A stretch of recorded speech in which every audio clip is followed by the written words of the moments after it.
Good evening, everyone, and welcome to regular meeting of council on April 4th. I'd like to call the meeting to order at 7:30. First on the agenda is disclosure of pecuniary interest. Seeing none, we'll move on to approval of minutes. So we're looking at the minutes from our previous regular meeting on March 21st. Any errors or omissions, typos? Not seeing any, so may I have the motion, please? That the minutes of the regular meeting of council held on March 21st, 2024 be adopted as printed and circulated. Thank you. Mover and seconder. Counselor Cerna moves, Deputy Mayor Widner seconds. All in favor? And that's carried. Next on the agenda, we have a public meeting. And I'd like to call that meeting to order with the following resolution, please. That the public meeting relating to the zoning bylaw amendment application of Gregory Underhill Farms Limited, authorized agent David Rowe, relating to the property located at part lots 34 and 35, concession 1, parts 4 of RP 11R 5475, Township of Malahide, and known municipally as 53367 Nova Scotia line, be called to order at 7:31 p.m. Mover and seconder, please. Counselor Lewis moves, Counselor Cerna seconds. All in favor? And that's carried. So this is a public meeting as required by the Planning Act to allow any person an opportunity to make representation with respect to a proposed zoning bylaw amendment relating to property located at part lots 34 and 35, concession 1, parts 4 of RP 11R 5475, Township of Malahide, and known municipally as 53367 Nova Scotia line. Clerk Adams, can you tell us what method of notice and when was the notice given to the public for this meeting, please? The public meeting was advertised in the Aylmer Express for 2 consecutive weeks on March 13th and March 20th. In addition, affected property owners within 120 meters were sent a notice by mail at minimum 20 days prior to this meeting. Thank you. And we have Mr. Steele with us. Yes, we do. Welcome. Good evening. Can you provide us with an overview of the application and let us know if there have been any comments received, please? Thank you. The property was previously subject to a consent application to sever a surplus farm dwelling servants. Earlier this year, the application received conditional approval from the Land Division Committee, and as a condition of severance, a zoning bylaw amendment is required to rezone the retained parcel to permit the construction of a new dwelling. The preserved parcel be rezoned to the small lot agricultural A4 zone that's applied to severed farm dwellings. Staff reviewed the application and found that it meets all applicable planning policies and criteria for surplus farm dwelling severances, and no comments from agencies or the public have been received as of the submission of this report. And so staff are recommending that the application be approved. And that concludes the presentation. We have any questions from members of council. Thank you. And before we go ahead with questions from council, I'll check with Clerk Adams if you received any additional written submissions on the proposal. No additional comments have been received. Thank you. And is there anyone attending in person or online? I don't think online, but in person. I don't think anyone is attending wishing to speak. So I'll turn it over to members of council for any questions or comments. Not seeing any. So if there is further discussion, please be advised that if there's no further discussion, please be advised that any person wishing further information on the actions of council regarding the passing of this proposed bylaw amendment should contact the clerk. So we can proceed with the adjournment of this public meeting and have consideration of the planner's report with the following resolutions. That the public meeting relating to the zoning bylaw amendment application of Gregory Underhill Farms Limited, authorized agent David Rowe, relating to the property located at part lots 34 and 35, concession 1, parts 4 of RP 11R 5475, Township of Malahide, and known municipally as 53367 Nova Scotia line, be adjourned at 7:35 p.m. Mover and seconder, please. Counselor Cerna moves, Counselor Leach seconds. All in favor? And that's carried. That report number DS 2416 entitled Zoning Bylaw Amendment Application of Gregory Farms Limited Authorized Agent David Rowe be received, and that the zoning bylaw amendment application number D14 Z0324 of Gregory Underhill Farms Limited relating to the property located at part lots 34 and 35, concession 1, part 4 of RP 11R 5475, Township of Malahide, and known municipally as 53367 Nova Scotia line be approved for the reasons set out in this report. Mover and seconder, please. Counselor Wilson moves, Counselor Glinski seconds. All in favor? And that's carried. Next on the agenda, we have a public hearing. So council will adjourn its regular meeting in order to sit as a committee of adjustment under section 45 of the Planning Act. Clerk Adams, could I have the resolution for that, please? That the Committee of Adjustment for the Township of Malahide be called to order at 7:36 PM and that Mayor Dominique Giguère be appointed chairperson for the Committee of Adjustment. Thank you. Mover and seconder, please. Counselor Leach moves, Counselor Wilson seconds. All in favor? And that's carried.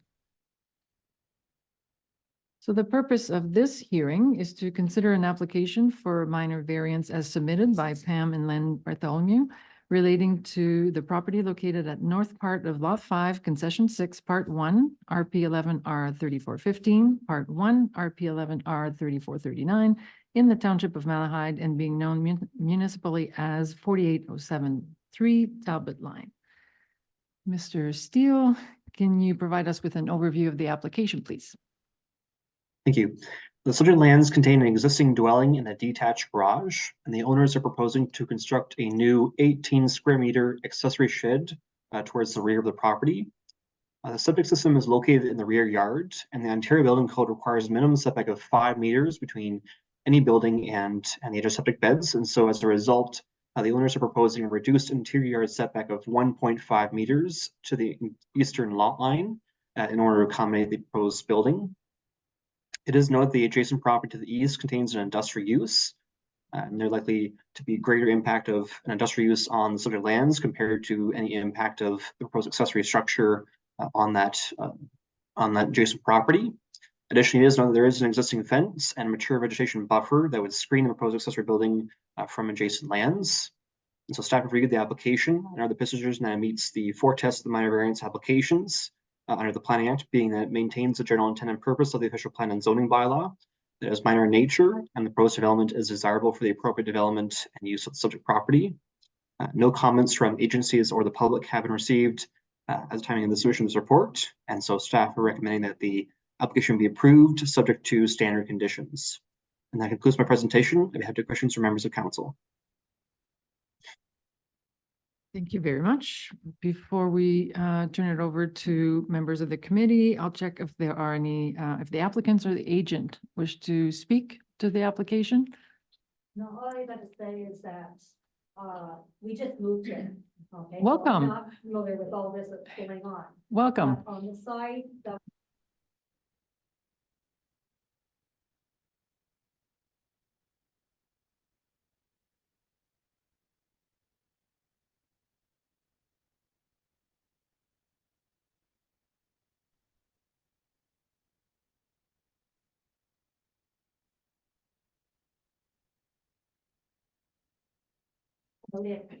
That's great. Well, okay, good to know. Thank you for that additional context. And again, welcome to our beautiful township. Happy to have you. Cambridge. One good choice. So- Wonderful. So Clerk Adams, can you let us know if there have been any additional comments received from circulated agencies or landowners not outlined in the summary? No additional comments have been received. Anyone else in attendance wishing to comment? Doesn't look like it. Any comments or questions from members of the committee? Counselor Wilson. It looks like the shed will be farther away from the lot line than the house, and it looks like the neighbor's corner of their thing is on the other property, so it's go for it.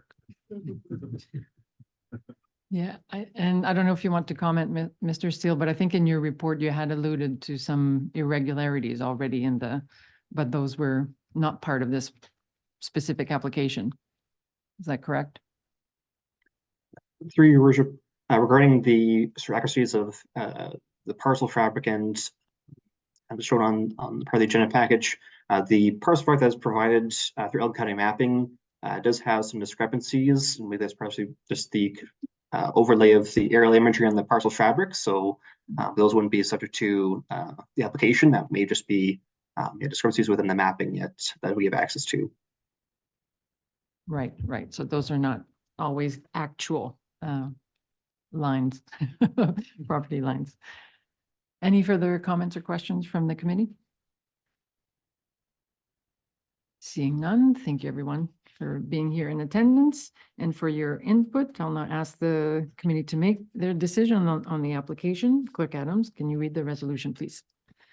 The report number DS 2415 entitled Application Number D13 MV0224 of Pam and Len Bartholomew in affecting lands described as north part of Lot 5, Concession 6, Part 1, RP 11 R 3415, Part 1, RP 11 R 3439 in the Township of Malahide and known as 48073 Talbot Line be received, and that the Township of Malahide Committee of Adjustment approve minor variance application number D13 MV0224 to permit the construction of a shed with a reduced interior side yard setback, and that the approval shall be subject to the following conditions. 1, that the owner applicant obtain the necessary building permit within 2 years from the date of the decision to the satisfaction of the chief building official, ensuring that the approved variance applies only to the proposed accessory structure as illustrated within the application.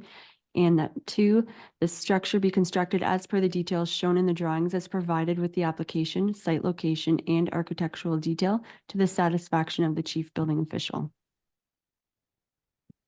Thank you. Mover and seconder, please.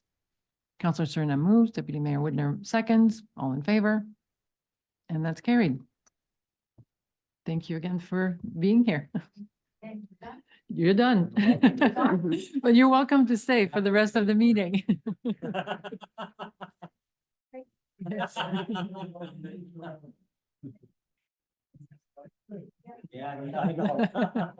But you're more than welcome to stay.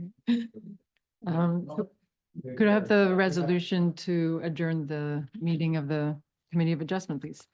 That the Committee of Adjustment for the Township of Malahide be adjourned and that council meeting reconvene at 7:43 PM. Mover and seconder, please. Councillor Glinski moves, Councillor Serna seconds, all in favor? And that's carried. So resuming the regular council meeting agenda, next is a delegation from Mr. McIntyre. Welcome.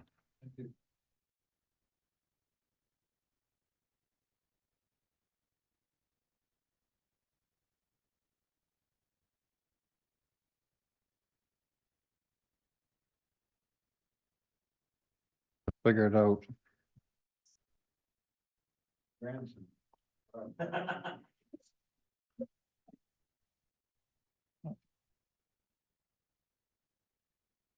Madam Mayor, Deputy Mayor Widner, councilors, staff. I'd like to thank you for the opportunity to present to you my comments about the review of special area policies for the Township of Malahide that are to be considered at tonight's council meeting. On behalf of the special Springfield area taxpayers, I'd like to thank Director Borland for taking the time to go back over many years of township accounting records to clean up the accounting information. Even though the handling of Springfield area rates has been questioned for many years, he is the first director of finance to devote the time and effort to figure out the discrepancies and to fix it. And when I say that, I can think of three previous financial directors that chose not to do that. So I've had a lot of correspondence with him. He's done a wonderful job. And just while I'm speaking, I'd like to commend him on something else that's off topic. That's the budget. We've labored for years trying to get a budget that was understandable, so you could use it and make decisions based on it. And it's a wonderful document. It speaks for itself in most cases, and it really doesn't need much clarification. And I think that's been evident by the short and reduced time councils had to spend in special meetings to get it approved. And I just want to recognize that. In 2023 council budget deliberations, it was felt that they didn't have the time at that time to figure out what a standard special area rate policy would be for the township and to figure that out. So at that time, the council provided direction to, is that the correct term, financial director? I used to just call him Adam, but anyway.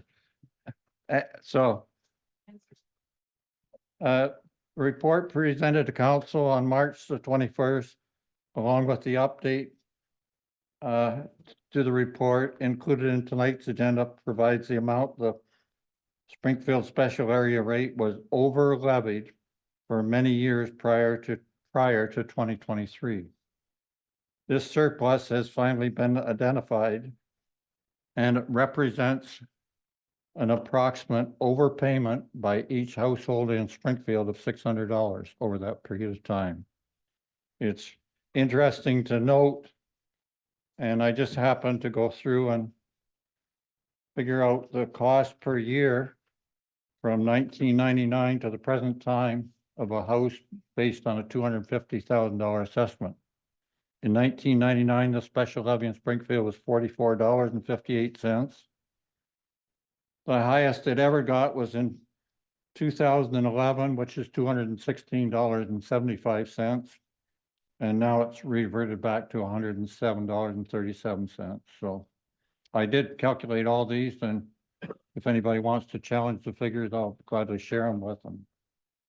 The other thing I might do, I have a tendency to ramble, but upon arriving back to Ontario, I thought, well, gee, we're talking about sidewalks and street lights and everything. So I took a tour of the township, the northerly section. I visited Avon, I visited Lyons, and I visited Springfield. What I found in Springfield is the majority of, just by the way, the majority of sidewalks in Malahide Township are along roadways designated as county roads. That's in Springfield, there's currently there exists 8 sidewalks. The one on south of what we used to call the tracks is Springfield Road, and it's the only sidewalk on that side of the tracks. If somebody wants to drive around, maybe they can find one. But several years ago, I think in 2012, the township did a sidewalk road needs study, and it was determined at that time that there was a lot of some sidewalks that were in poor condition and really in today's environment really weren't required. So I counted them up, the ones I'm aware of, and there's actually been in Springfield 6 sidewalks or partial sidewalks have been eliminated. So they were seeded down into grass. I was surprised here the other day. A lot of people really don't want a sidewalk in front of their place. They'd rather have it grassed and have the sidewalk on the other side of the street. But anyway, the other thing in Springfield, there's streetlights exist throughout the village. Then we go on to Avon. Avon has sidewalks and streetlights. Both are present on Avon Drive and Putnam Road. Then we take a drive into Lyons, and Lyons has sidewalks on Lyons Line and Imperial Road. So just for those of you that weren't aware of what sidewalks and streetlights are, that's what I found out them to be. So I wanted to share that with you. In Director Borland's report of March the 21st, he proposed that a bylaw identifying what costs need to be included in special area rates as identifying the percentage responsible by ratepayer versus the township.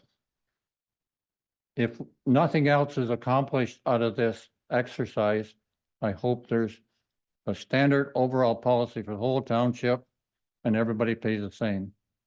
If that had been in place a long time ago, we wouldn't have had the issues we got today because we found that Springfield was paying for sidewalk snow plowing, Lyons and Avon was being paid for through the general levy. So Councillor Wilson actually was paying to have sidewalks plowed in Avon. I know how sensitive he is to that type of issue from a previous comment he made. So sorry to ramble, I'll just keep going and I won't take any longer than I have to. The suggestion of establishing a sidewalk replacement reserve strategy was presented to council for the first time on record, March the 21st, 24, by Director Borland. He and I have had a lot of discussions and most things we agree on, but occasionally he has the wrong answer to some of the questions I have, but anyway. This option may be one option that council might consider, but I'm sure Director Borland and council could possibly bring forward other options. For a minute, I'd like you councilors to think of, you're living in Springfield and that you're actually being affected in your pocket by these decisions. Because Springfield people have already paid $600 that they shouldn't have paid. And now they're planning to carry that on. So I think there's more options than just doing that. If they do decide to establish a sidewalk replacement reserve strategy, this is not only going to impact the people of Springfield, it's going to have a significant impact to the people in the Avon special area rate as well as the Lyons special area rate. Because we're looking for a strategy, everybody's treated the same. Okay. Just a couple of thoughts I had. Maybe some of the surplus could be transferred so that the streetlight reserve would be paid in full. We've had a big, I think it's $198,000 that we found surplus now. So to satisfy the sidewalk replacement strategy in Springfield, I think it needs $33,000. So why can't we take part of that $198,000, apply that to it, and then we'd have the money in the bank ready to put up the new streetlights. That would be addressed now rather than do it later. I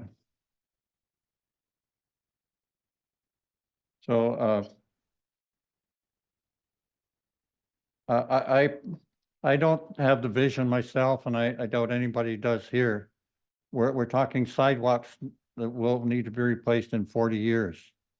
What is Springfield going to look like, and Avon and Lyons in 40 years? If the township needs more money for things, I would rather see them take money out of my pocket and spend it on something that I could see the results. By funding this sidewalk replacement strategy, very few people in this room will ever see that, the advantage of that taking place. We've changed, things have changed over the years. The province likes to say, you should have all this money in reserve. The federal government says this, they like to have all this money in reserve, and that reflects in Director Borland's presentation. But in reality, the province uses deficit financing. When they want to do something, they just borrow more money. Except their latest announcement, even tonight, was they're going to provide relief for tenant housing. And rather than fund it and take on an additional deficit, they're going to loan the money to them at a low rate of interest, so it won't appear on their spreadsheet as a deficit. So they're using creative financing to do their things. So I'd like to see the pay-as-you-go strategy. When we talk about streetlights in Springfield, they were debentured, and we paid for them, and I think 2024 will be the last year they'll be paid for. I can walk down the sidewalk, see this nice new street light, it's working, but I can see where my tax money is going. But to walk down the sidewalk and think 40 years from now, maybe I'll see the results of this. I don't agree with that. The debenture financing has been used very successfully in a number of instances throughout the township. For example, the Port Bruce Pier, the new fire hall at south of Elmer, the Springfield and Lyons Fire Hall, Malahide Place, and the Springfield streetlights, just to name a few. Should council decide they wish to adopt this new policy as will be presented in this report, I really think there should be some commitment made by this council to implement it, not only in Springfield, but in the other two municipalities. I'm sure that the time and effort involved to reevaluate the Avon special area rate, which probably hasn't been done in years, to establish a new special area rate in Alliance, which I don't believe exists now, is going to take some time, and then to calculate what that would be. So I would hope, if it has to be phased in over 2 years, do Springfield this year, I'd like to see it documented somewhere that it will be implemented in the other two places for 2025. I'm not trying to be unfair and pick up people in other parts of the township.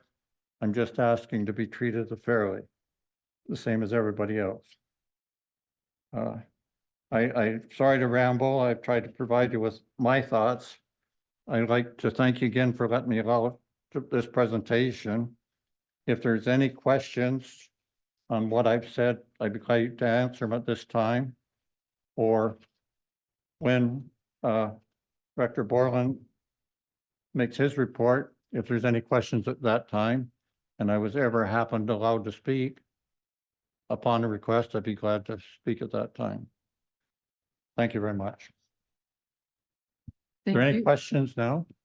Thank you very much. Let me just check with council, and just also reminding council that there is an item on the agenda where Director Boylan will be able to speak and perhaps comment on some of the observation shared by Mr. McIntyre.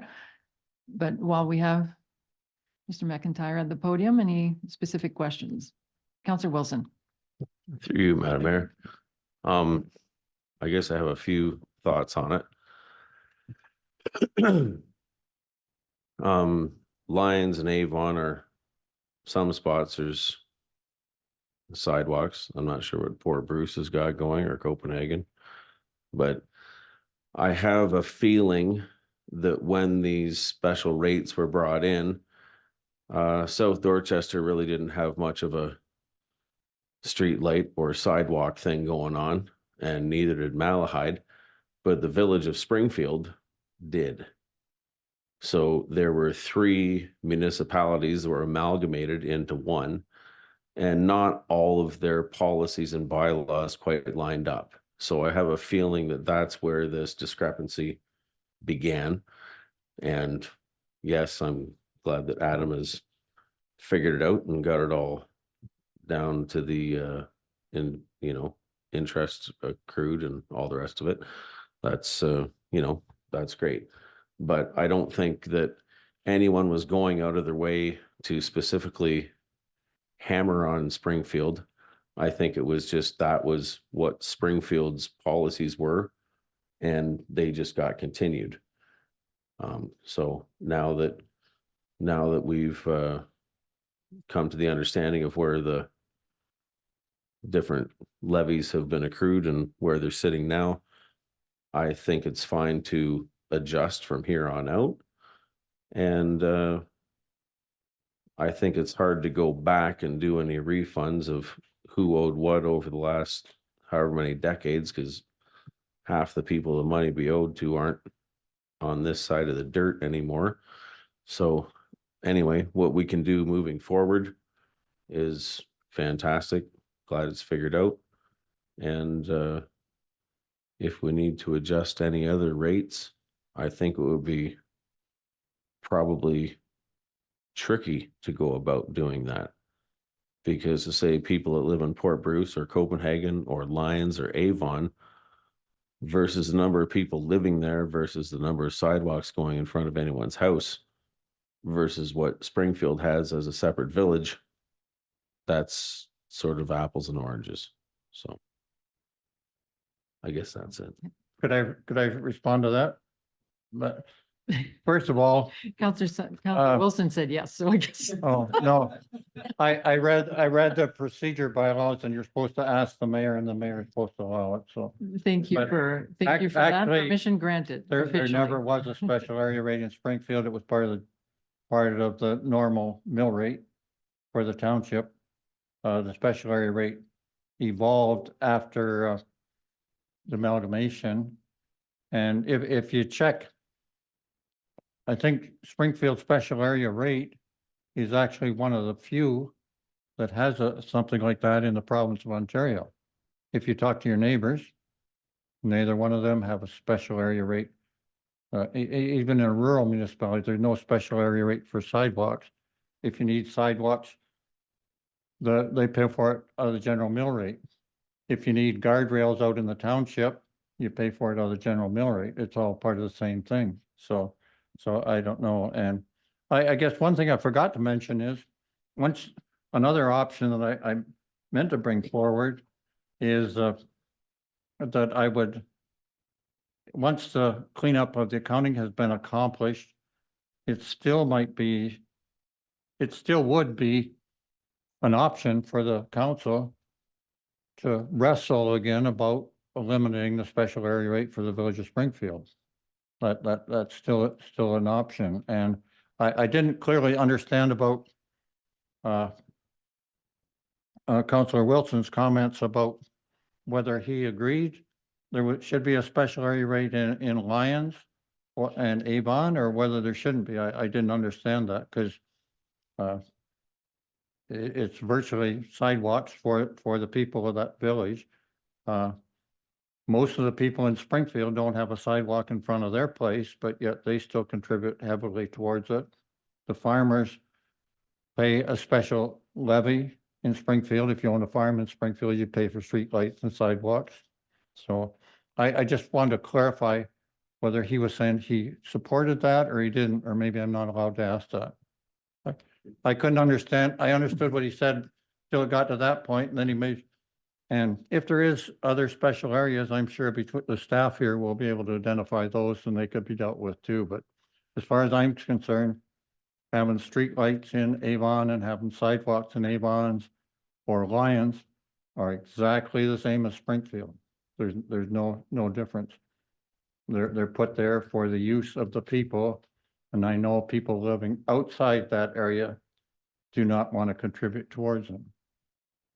So in the spirit of a delegation, we'll leave it at that. Thanks. Because it is really important for us to hear your thoughts and to share your views, but probably not appropriate to engage in a debate on a policy that has not even been considered yet. But really important to hear your thoughts. So we really appreciate it. Appreciate that you're taking the time also to recognize what we're doing well and to share and what our staff are doing well and to share suggestions on different options for us to consider. That's very, very helpful.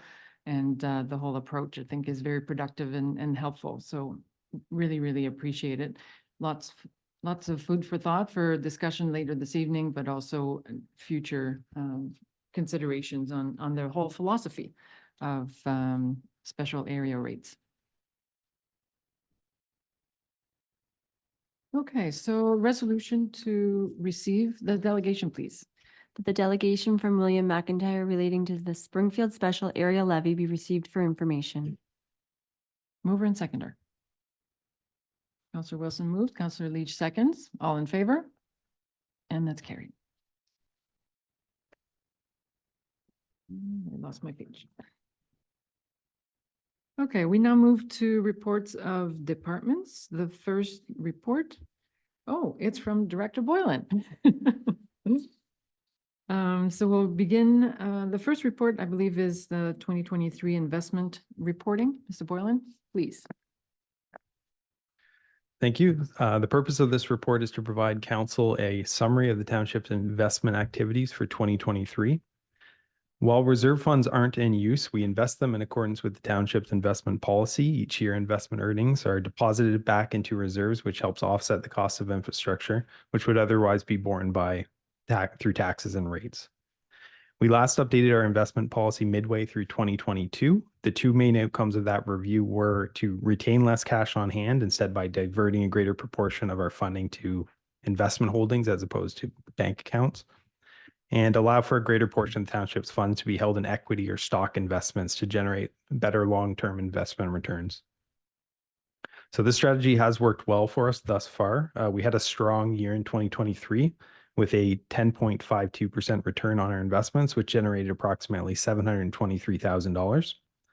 These earnings outpaced inflation of 3.98% for residential construction, and was superior to other investment options available, as measured by the TSX Composite 2023 return of 7.94%. Included in my report is a summary of how these earnings should be distributed back to reserves for council's consideration.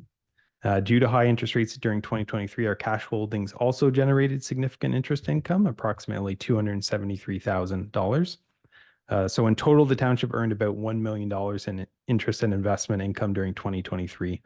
This magnitude of investment income was factored into the 2024 budget projections, particularly the opening reserve balances stated on page 125 of the 2024 draft budget document.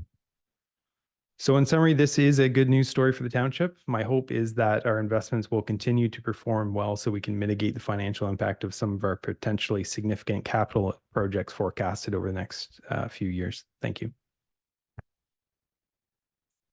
Thank you. Always nice to start with the good news report. Any comments or questions from council?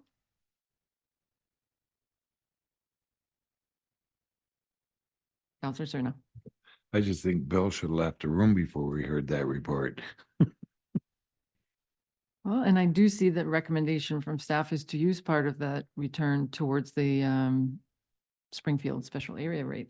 So so I think that already speaks to some of the suggestions we heard earlier. So thank you for that. Any further comments or questions? If not, may I have the motion, please?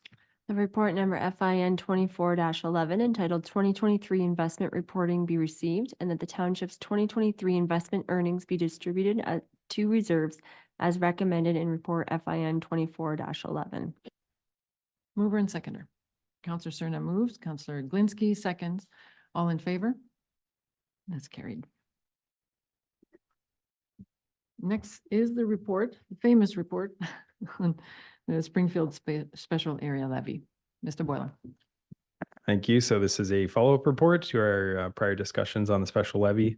At our last meeting, council had agreed to the specifications for how the special levy should be rebuilt, and directed that a retroactive adjustment to the special area levy reserve be made, which includes the impact of compounded interest.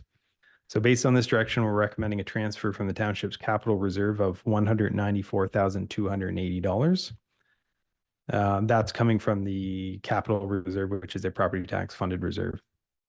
So the aside from that, the revised special levy for 2024 would be $15,700, which would be split amongst the benefiting property owners in Springfield. This is a 49% levy reductions from last year. So if approved, these changes will be reflected in the township's tax rate bylaw for approval next month. In terms of the delegation we received tonight, perhaps I'll just let council ask the questions that it wishes based on the commentary from Mr. McIntyre, and we can take it from there. Thank you. Thank you. Questions, comments? Councillor Wilson. Through you, Madam Mayor, I think you've identified the problems and put forth a good solution. Thank you.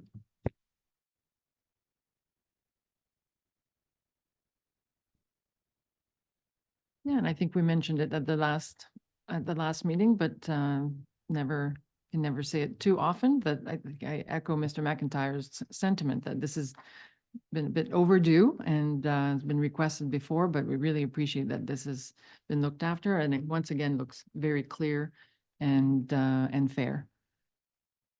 Better organized, and yeah, so that's really appreciated. Was there anything from your perspective, Mr. Borland, that you wanted to clarify, maybe from the earlier remarks? I took some notes. I apologize if I didn't capture everything that McIntyre had said, but first and foremost, thank you for your kind comments about the work done for the special levy. There's a mention of the commonality of special area levies. It's true, it's not a mechanism that's commonly used in our county, but it is commonly used elsewhere. And it's used for a very wide variety of things. I know Kawartha Lakes use it for police services because they're such a geographically dispersed municipality. They have different policing costs depending on the region of the municipality that you're in. So they differentiate that through special levies.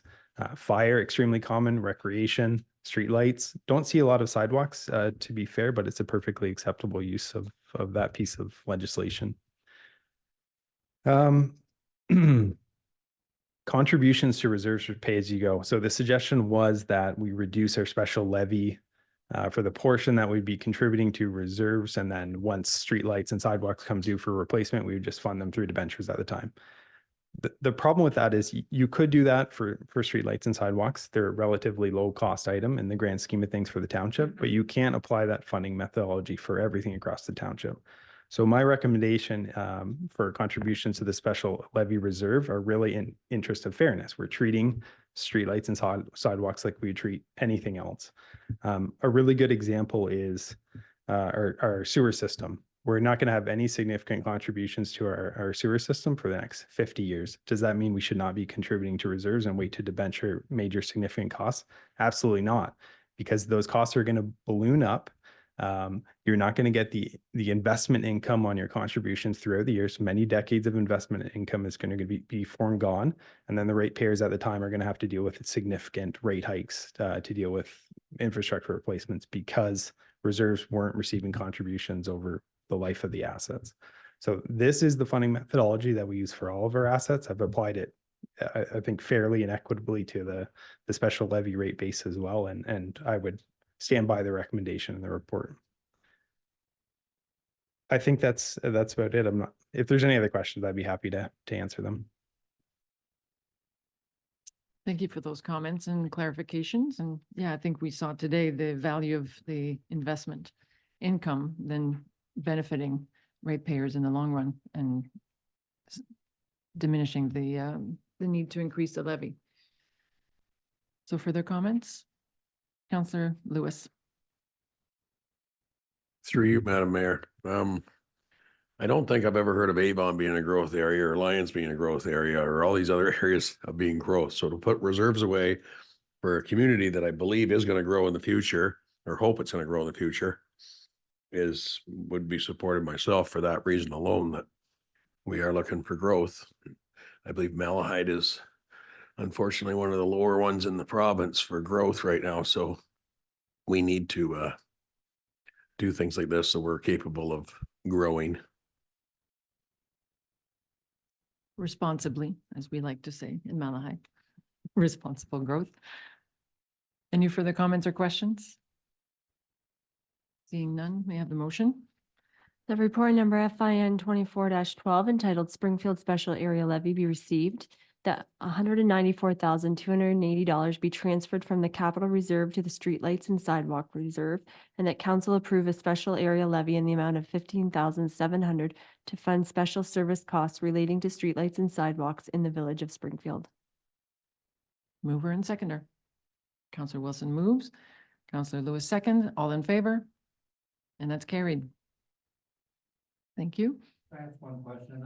I found this confusing, but was it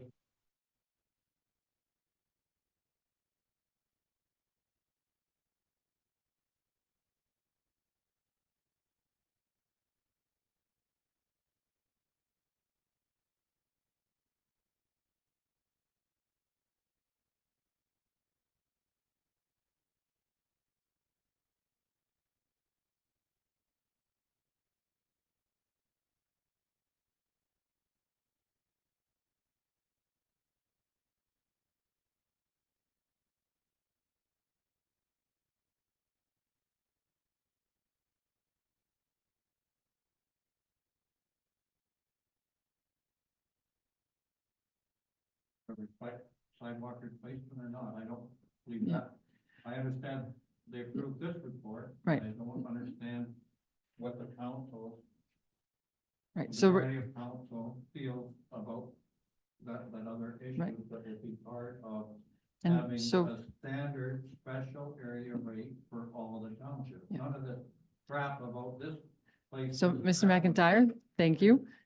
Sorry, none of So, it. yep, so so the only thing we can discuss right now is the report that's on the table and the motion. So the notion of whether we would consider whatever the future plans are for other settlement areas is not on the table for discussion. So I appreciate the clarification, but it's not something that we're debating right at this moment, and it's not on the agenda, and we are in the regular portion of our meeting. So, and Mr. Boylan, if you indicated you wanted to maybe comment further, but I also wanted to make sure that we stay within the agenda. Yeah, this was brought up a little bit in my last report. I kind of alluded to the fact that we could expand the use of this kind of program. So staff are thinking about it. I think I could see us bringing forward some options for council in the future. Tonight's certainly not the time to be doing that. I don't think staff are prepared to hold together anything for council's consideration at this point anyway, but that's something in the back of our minds. We know that council is generally in support of user pay systems, and we'll consider where options lie in that regard.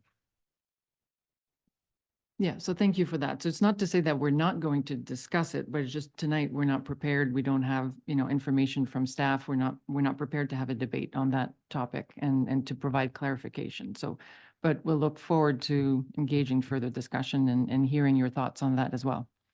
Can I make one more comment? In the report. One more comment and In the yes. report dated 21st, Director Borland suggested that there could be a restructuring of a bylaw, standard bylaw for the township. So I would think that would, whether you're gonna have special area rate in Lyon or Yvonne, falls under the need to be addressed in this bylaw. I don't know when you do that or if that's to be done later too. Mr. Boylan.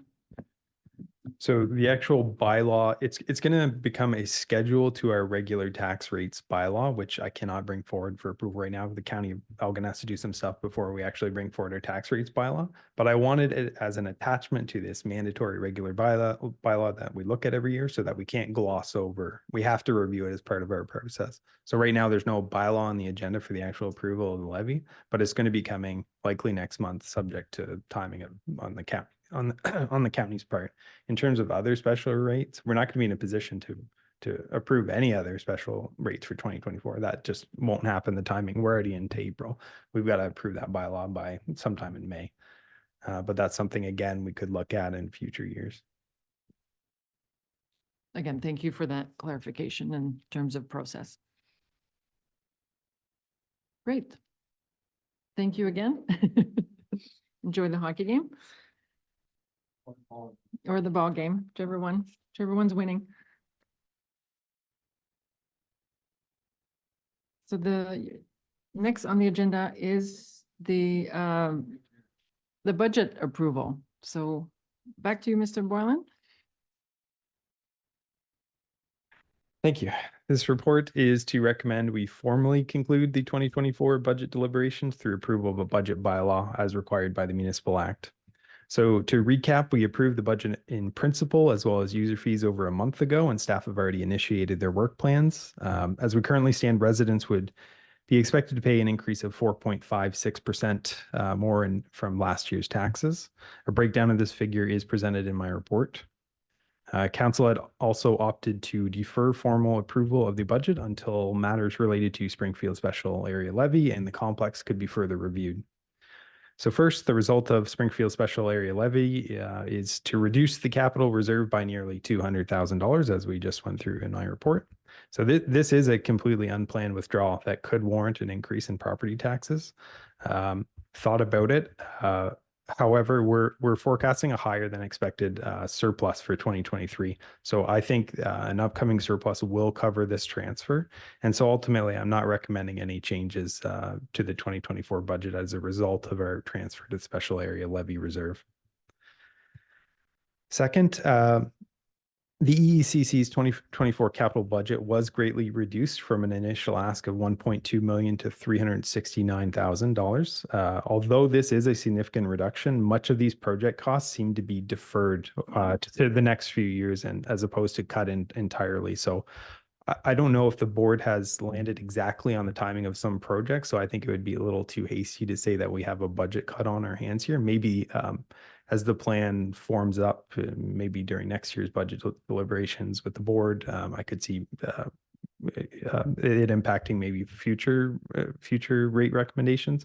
But I think it'd be a little premature for 2024. So regardless of the calendar year which these costs fall into, the township will still be unable to finance them without increases to property taxes. Currently, we've smoothed the impact of these tax increases over a 6-year term. We could reduce our 2024 budget, but all we would be doing is increasing the same amount of taxes over a 5-year period instead of a 6-year period. So it'd be less smooth, a bit more future taxes for upcoming years as opposed to fund a decrease for 2024. So for this reason, I'll suggest that no further budget amendments would be in the best interest of the township at this point, though I'm happy to take direction on from council on how to proceed. Thank you. Thank you. I like how you started the report with a sigh of relief. I think that was telling, and I think it is for everybody. I think it was a very productive process. Comments, questions from council? Deputy Mayor Widner? Yes, thank you, Mayor. Through you to Adam. Going to the fleet part of this, I know we've discussed this before, but just to clarify it, and the tandem, we're going to go ahead with the tandem. The single, I think that amount is a placeholder figure, because there was some talk with the equipment committee that we may be looking at a different style or size of truck with significant savings, because 390,000 per single axle, that's just ridiculous in my opinion. And the 2 pickups, we put them in the rotation, so. But I think the 390 is just a placeholder. It could be a lot less, so. But we had to put something in, I guess, to be prepared, so. Is that correct? Mr. Gobby, did you want to comment on that, please? Thank you, Madam Mayor. Through you to the Deputy Mayor. That is correct. We have not proceeded with any kind of tendering or spec development on that single, because we did have a commitment to do a review to see if we could potentially reduce that truck to perhaps more of something like a 5-ton, which would hopefully come with some significant monetary savings. So that one right now is on hold, and our hope is that we won't need that full 390. But in the interest of moving things forward and keeping ourselves open with options, we didn't want to scale that back at this point. Yeah, thank you for that. We sure wouldn't have wore it out this winter anyway, that's for sure. Director Boylan? I'll add as well, just in general, the budget is not set in stone. Yes, taxes will be set in stone. We'll pass the tax rate by law, and residents will pay the property tax bills that we're estimating here tonight. But we always have the ability to come back, do staff reports, do project swaps, purchase truck A instead of truck B. That's always an option. Council can make amendments to the budget through resolution as the year goes on. It's a roadmap. Yeah. Deputy Mayor Widner? Yes, thank you, Mayor. It's you to Adam again. I really thank you for this list you made up. It's so simple. It's really, I mean, it makes everything easier for us. You do that with your budgets. That's really appreciated, at least by me anyway. And look forward to more of this. I see we've even got council chamber chairs now. If we didn't get one for Cerner, would we save 1,000 or no?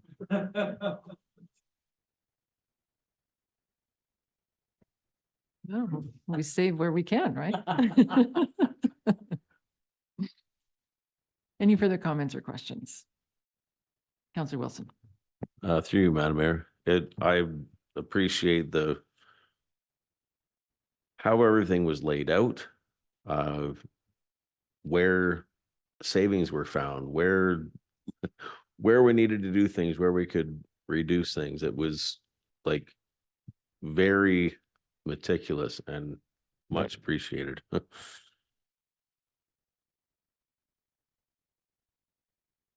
Yes. Thank you. And it doesn't mean that, what I appreciate is that because it's simple, doesn't mean that takes away the complexity of it. So it's still a very complex budget, and what you do and all the heads of departments do is complex. But you have a great way of taking complexity and providing it in a simple, even though we all appreciate it's not simple. So thank you for that. Counselor Cerna. I think what everybody's trying to tell you guys and the entire staff is you all are doing a damn good job. But don't let it go to your head and don't start slacking off. Okay, that's all I can say. You guys are doing a good job, and I've said this many a time before. We're only as good as the people we have working for us. So, and you guys make us look good, and we want to make you look good. Okay, but don't screw up. Just keep going. Thank you. Mr. Borland. I'll just throw in here and say it's not all me. Like, yes, it is a team effort to put together the budget document. Special consideration to Talia Jones for this year's budget. She redesigned a lot of the capital. So if you like the pretty pictures and the project write-ups, there's an integration with our asset management plan as well. So behind the scenes, it's a much more technically sound capital budget because of her work. And I just wanted to recognize her since she doesn't come to council to speak to you. Yeah, thank you for that. And we certainly hope that, the council's sentiment is shared amongst all staff because we appreciate it's a team effort. And all I can say is that to look around and see lots of smiles that we're actually discussing a budget, we're about to consider a budget resolution, I think just speaks volumes that I think, it was a positive process and positive collaboration. And we are in a very good position. We're very fortunate. And that doesn't happen just magically. So, kudos to everyone. Let's keep it up. So are we ready for the resolution? The report number FIN 2413 titled 2024 Budget Approval be received. Mover and seconder, please.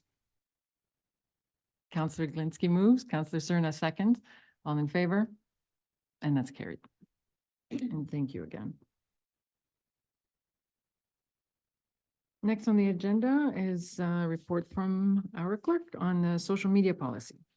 Over to you.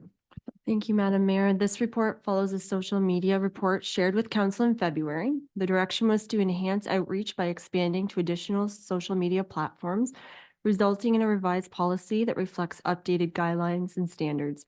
In formulating this draft policy, staff integrated our current policy with insights from updated policies from other municipalities. The goal of this policy is to set service level standards and clear expectations for social media engagement. Although we are not going to name platforms in the policy as subject to change, we are going to add an Appendix C or Schedule C that's not outlined in the draft policy to list those platforms that we are going to be using, such as Facebook, Instagram, LinkedIn, and X, which is formerly Twitter. These are subject to change at the discretion of the CAO and or myself. If there are any other questions, I'd be happy to answer them. Thank you. So there will be a full draft for council to consider. So this for discussion and further input or questions from members of council.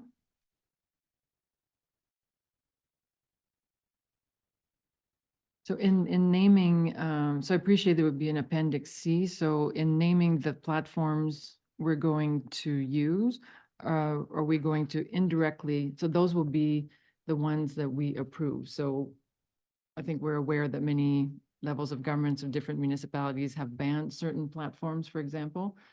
So that would be similar to what we would be doing. So instead of banning, we would just be listing the ones we approve. Is that the plan? Yes, that would be the plan. Essentially, those are the common 4 that are used amongst all municipalities. And the ones that you are speaking to are used by none. And is this the kind of policy that needs legal review, or is it common enough or generic enough? Yeah, through you, Madam Mayor.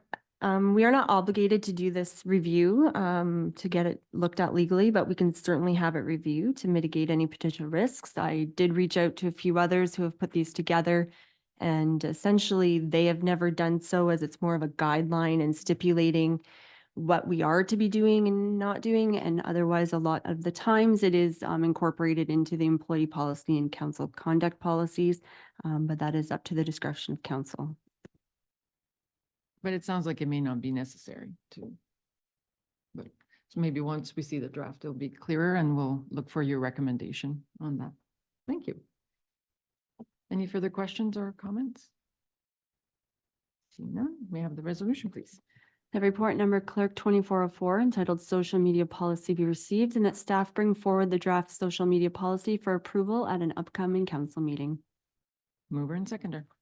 Counselor Cerna moves, Counselor Lewis seconds. All in favor? That's carried. Next, we have reports of committees and outside boards. So there was a report or the minutes from Catfish Creek Conservation Authority and the minutes of the Elgin Group Police Services Board. Any comments or questions? Not seeing any, so proceed with the motion, please. That the following reports of committee and outside boards be noted and filed: Catfish Creek Conservation Authority minutes of December 14th, 2023, and the Elgin Group Police Services Board minutes of November 5th, 2023, and February 26th, 2024. Thank you. Mover and seconder. Counselor Leach moves, Counselor Lewis seconds. All in favor? And that's carried. Next is correspondence. There are 5 items. Anyone wish to speak to any of the items? Not seeing any. Oh, Counselor Wilson. Through you, Madam Mayor. And this, I don't want to sort of go against what they're saying. The Prince Edward County support call to action for accessibility. But the number of rural community centers and service clubs that got shut down because they couldn't afford to make them accessible. My father-in-law was in a wheelchair. I helped him get in and out of many places that weren't accessible. But to shut down places for new builds, okay. To shut down places because they can't afford the upgrades. We've seen the effects of that. So it's a nice, I guess, resolution, but we've already seen the outcome of short-term thinking on that one. So we will not be supporting this or sending a resolution to that end. So we'll just receive all correspondence then. Sounds like it. May I have the motion, please? That the 5 correspondence items be noted and filed. Mover and seconder. Counselor Cerna moves, Counselor Wilson seconds. All in favor? All in favor? Okay, thank you. Need to make sure. Next on the agenda, other business. Deputy Mayor Widner. Yes, thank you, Mayor. I have a couple. Recently came across a YouTube video that was showcasing Walker's dairy operation. It's a young fellow in Saskatchewan, calls himself Dutch Dairy Kid. He has a big operation out there and he took a month off and did some touring. They came down and did a full tour of the Walker facility. It was very interesting. If you get a chance to look it up, it is a good video. It shows the biogas and all the milk production with the A2 and all the dairy operations. So I think we should put a link to it on our website because it is very interesting and they did a really good job with it. And something else I have, I'm kind of discussed it lately. There's been an alarming number of buggy collisions in Ontario. We had one here just a couple of weeks ago and they didn't even stop. And on the weekend, 8 people were injured in Melancton Township. Buggy hit broad daylight and just for what reason, I don't know. December 4th, there was one near Iron Bridge that transported a buggy, killing the buggy driver. A 13-year-old killed in North Perth recently. I don't know what the answer is, being as we have this in our community. I'd like to see us be leaders in what we could do with maybe a resolution across Ontario, but I don't know. I haven't got a clue what I'd like to say because what can you do to make this stop? It's common sense. You just get over and don't be on your phone and everything, but it's happening month after month after month. Especially the one out here. I mean, that was right near a stop sign and somebody said you got enough lights on these buggies like a snowplow and I don't know what the answer is, but if anybody has any suggestions, But I'd like to see us be one of the forward ones to maybe make some changes if we could. But any ideas would be appreciated, so thank you. Thank you for that. Anyone else? Maybe we'll take the opportunity for last reminders and check in about the eclipse. We're now just a few days away. I know for staff, it's been many months actually preparing. I know we've received a few inquiries because all this preparation is not visible necessarily. It's starting to be with a few signs here and there.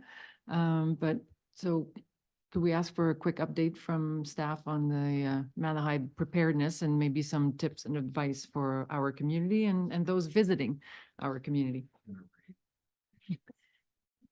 And we don't know exactly the forecast and we won't know for sure, but in terms of preparedness, what do we have in store? Clerk Adams? Yes, thank you, Madam Mayor. I'll start and then maybe our Director of Fire will follow. We wanted to check in and provide an overview of Malahide's preparations to support the community during the upcoming solar eclipse on April 8th. This event could see a large influx of visitors at a time when the community is still in what we might call winter mode in Port Bruce. So it's important that we are all prepared. There are 10 portable toilets being brought in the Wanacott Park and the Provincial Park. The washrooms at the pavilion are not open for the season yet, unfortunately. There will be an enhanced garbage and recycling receptacles in place. There will be picnic tables set up under the pavilion for visitors to use as seating. Traffic control measures will be implemented in Port Bruce. Anticipated road closures are necessary to ensure safety along the bluffs and to respect of private property at various locations throughout the municipality. Malahide Fire will have the emergency management trailer stationed in Port Bruce along with other equipment in case of emergency. Additional police and medical resources will be located in the village. If you're planning to travel to view the eclipse, prepare for your trip ahead of time with increased traffic expected. Avoid major roads if possible. Give yourself plenty of time to travel in case of delays. Kindly show respect for private property when choosing a location to view the eclipse. And please dispose of your waste responsibly by using the designated bins or taking it with you when you leave. The township office was given viewing glasses and has very quickly ran out of those. We are being told that some Elgin County Library branches still have them, but to call ahead to ensure they are available. And Director Sporer, if you have anything to add? Yep, but we're hoping for a controlled day. It'll be best for everybody. We really look forward to having the same weather they do in Niagara, where it's close by. So people that are the big influx there, if we have sunlight here and they don't have it there, they're all going to be coming this direction. So hopefully we don't have sun and they have cloud. Either or, it would be the grace if we stay the same. OPPs, we had a meeting with OPP last week and talked about with Public Works as well for the road closures. We thought it would be best to make sure all those little small side roads going off to the bluffs and stuff. Whereas you might be able to get great pictures. A lot of that's private property, a lot of cliffs and people aren't familiar with and undercuts and stuff like that. So to prevent hopefully the occurrence of somebody falling down one of those high cliffs, we'll keep the people away as much as we can. Traffic plans have made it so that if Port Stanley gets overwhelmed, they're going to be putting people down through Dexter Line towards Port Bruce. And we also will have an officer there. And if Port Bruce is to the point where the traffic is going to impair anything going on that's for safety wise, we're able to tell the police and they're going to direct them right back up Imperial Road and back out of that area as well. So plans are in place to hopefully it goes smoothly. Like I said, we have St. Thomas Fire is actually going to bring down a side-by-side as well with a couple firefighters to help us. And we'll have a side-by-side stuff just to get around town quickly if there's some medical stuff going on and be able to work out of the emergency trailer for the day. So we'll have 2 fire trucks in the township manned by the staff for while it goes on, and they'll go back to their quarters as needed if traffic and stuff dies off. So looks like we're in good shape. So hopefully it all goes well. Great. Thank you for that update. Any questions on further clarifications? Anyone else? Yeah, I think it's best to over-prepare, and we've heard all the tips. Just make sure you have a full tank, and there could be congestion if, you know, everybody tries to be in the same place at the same time and tries to leave at the same time. So, Yeah, the congestion, I think, will probably be not so bad going in because people will come at all different times. It's when it's over at 3:40 or 3:50 and everybody says, okay, that's fine, we're done now, and now they all want to leave. We will be in contact with the Elgin County Emergency Operations Center. They're gonna man that area there for the day, and we'll be having our drone up in the air as well, so we can get traffic reports and stuff. We can't travel, so we'll be passing that information along to the OPP as well, so. Deputy Mayor Widner. Yes, thank you, Mayor, through you to Jeff. I know that Sunset Drive, they're gonna close southbound traffic right after. Just allow 2 lanes of northbound. Are we planning on doing anything similar to that with Imperial, or is that not necessary? I don't think it's necessary, and the OPP had changed their original plan where they're gonna run all of them in southbound into Sunset and then out on Union Road. They're gonna make it both way traffic again still, just for the concern they have of pushing too much traffic back to the one side of town. What they're gonna do is if the traffic in town gets too busy, they're gonna stop traffic before it gets into Port Stanley and push them back down John Wise or anything like that. Just won't let anybody back into town, so. They found it would be too hard for people that are living on that road, that they'd have to go into the traffic just to get out of the traffic, so. Okay, well, we hope everyone will enjoy it safely, pick up your trash and find a safe spot to park safely and legally and have a full tank and a bottle of water, and we should all have a good time. Right? Great. There are no further business. We have a couple of bylaws. May I have the resolution for those, please? That the following bylaws be considered read of first, second, and third reading and properly signed and sealed. Bylaw 2416, the 2024 budget, and bylaw number 24-14, Gregory Underhill Farms Limited rezoning. Mover and seconder, please. Counselor Lewis moves, Counselor Wilson seconds. All in favor? That's carried. Which we have no items for closed session, so we'll go directly to the confirmatory bylaw, please. That bylaw 2415 being a confirmatory bylaw be given first, second, third reading and properly signed and sealed. Mover and seconder, please. Counselor Wilson moves, Counselor Lewis seconds. All in favor? That's carried. And adjournment. The council adjourned its meeting at 8:43 PM to meet again on April 18th, 2024 at 7:30 PM. Mover and seconder. Deputy Mayor Widner moves, Counselor Cerna seconds. All in favor? And that's carried. Thank you and have a nice evening.